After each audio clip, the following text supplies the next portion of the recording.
America మన మిత్రదేశమే. ప్రత్యక్షంగా America మనల్ని ఏమందు, పరోక్షంగా మాత్రం అమెరికా మనల్ని వ్యతిరేకించే వాళ్ళని ప్రోత్సహిస్తుంది. ఎందుకంటే ప్రపంచంలో చక్కటి మానవ వనరుల దేశం మందే. ఇవాళ అమెరికాలో ఉన్నటువంటి నాసా దగ్గర నుంచి అక్కడ ఉన్నటువంటి ఇతర సాఫ్ట్వేర్ కానీ అట్లాంటి వాటన్నిటిలో 30% మంది మన వాళ్లే పనిచేస్తూ ఉంటేనే ఆ డెవలప్మెంట్ సాధ్యమవుతుంది. కానీ అలాంటి వాళ్ళు ఈ దేశంలో మరింత మంది ఉన్నప్పుడు ఆ అమెరికన్ కంపెనీ అక్కడ ₹1 కోటి అయ్యేటటువంటి ఖర్చు ఇక్కడ 40 లక్షలతోనే చేసి, కానీ ఇక్కడికి ఎందుకు రారు అంటే ఎప్పటికప్పుడు ఎకో సిస్టమ్ ద్వారా అక్కడ ఉన్నటువంటి మీడియా ద్వారా తప్పుడు ప్రచారం భారత్ మీద చేస్తూ ఉంటుంటారు.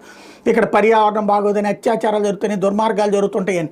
అమెరికాలో జరిగే వాటితో పోల్చుకుంటే అందులో 30% కూడా ఉండదు. కానీ ఇక్కడ స్వేచ్ఛాయుతమైనటువంటి వాతావరణాన్ని అనుభవిస్తా వివిధ వ్యవస్థలు చేసే దుష్ప్రచారం. అయితే మన దేశంలో మన రాష్ట్రాల్లో ఉండేటువంటి మీడియా కంటే కూడా అంతర్జాతీయ మీడియా పనిగట్టు